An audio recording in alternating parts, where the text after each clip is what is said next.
இன்னைக்கு நம்ம சங்கரா மீன் குழம்பு செஞ்சு காட்ட போறோங்க. எந்த ஸ்டைல்ல பாத்தீங்கன்னா கிராமத்துல எப்படி செய்வாங்களோ அந்த மாதிரி செஞ்சு காட்ட போறேன். இனி பாருங்க, மீன் எல்லாம் ஓரளவுக்கு நல்லாவே ஃப்ரெஷ்ஷாவே இருந்துச்சு. இப்ப இது ஓரமா இருக்கட்டும். இன்னைக்கு மசாலா அரைச்சுதான் செய்ய போறேங்க. ஒரே ஒரு மசாலா எல்லாத்தையும் போட்டு சூப்பரா வதக்கிதான் செய்ய போறோம்.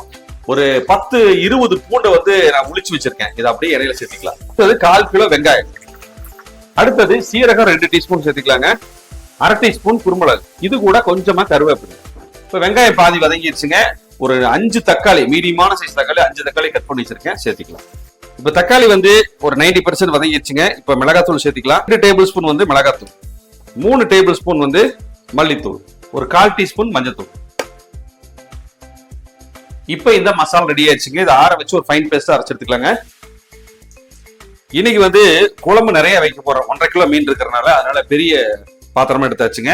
ஒரு 4 டேபிள் ஸ்பூன் நல்லெண்ணெய் ஊத்திருக்கேன். எண்ணெய் சூடாய் 1/4 டீஸ்பூன் வெந்தயம், 1/2 டீஸ்பூன் சீரகம், 1/2 டீஸ்பூன் கடுகு, 100 கிராம் நறுக்குன சின்ன வெங்காயம், கருவேப்பிலை கொஞ்சம் சேர்த்துக்கலாங்க. 2 பச்சை மிளகாய். வெங்காயம் பாதி வதங்கினா போதுங்க. அடுத்தது ஒரு லெமன் சைஸ் புளியை ஜூஸா கரைச்சிருக்கேன், அதை சேர்த்துக்கலாம். இருக்கிற அளவு பாத்தீங்கன்னா பெரிய லெமன் இருக்கு பாருங்க, அந்த சைஸ் புளியை எடுத்திருக்கேன். புளி தண்ணி ஒரு 3 நிமிஷம் நல்லா கொதிச்சு வரட்டுங்க. அதுக்கப்புறம் நம்ம அரைச்ச மசாலாவை சேர்த்திக்கலாம். புளிக்கரசம் நல்லா சுண்டிடுச்சுங்க. இந்த ஸ்டேஜ்ல நம்ம அரைச்ச மசாலாவை தண்ணி எல்லாம் ஊத்தி கலந்து வச்சிருக்கேன். இது அப்படியே சேர்த்து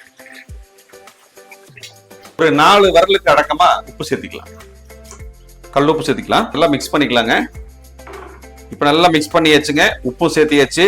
இப்ப மூடி போட்டு ஒரு 5-6 நிமிஷம் கொதிக்க விடுவோம். அதுக்கப்புறம் மீன் போட்டுக்கலாம். இப்போ ஒரு 5 நிமிஷம் ஆச்சுங்க. நம்ம ஓபன் பண்ணி பாத்துருவோம். குழம்பு நல்லா கொதிச்சிட்டு இருக்குதுங்க. நல்லா இப்பவே மசாலாவோட வாசனை சூப்பரா வருது. இப்ப நம்ம 1.5 கிலோ அதாவது சங்கரா மீன் எடுத்து கிளீன் பண்ணி வச்சிருக்கோம், சேர்த்துக்கலாம்.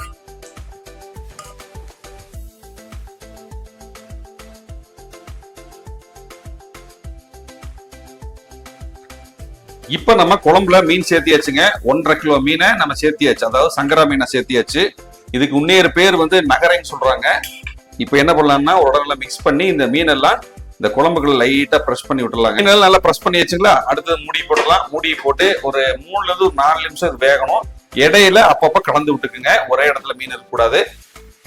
ஒரு சூப்பரான நகர மீன், அதாவது சங்கரா மீன் குழம்பு செஞ்சு காமிச்சிருக்கேன். அதாவது மசாலா ஆட்டி செஞ்சிருக்கோம். இதே மாதிரி நீங்களும் ட்ரை பண்ணி பார்த்துட்டு எப்படி இருக்குன்னு சொல்லுங்க. நன்றி, வணக்கம். அடுத்த பார்க்கலாங்களா? பாய்.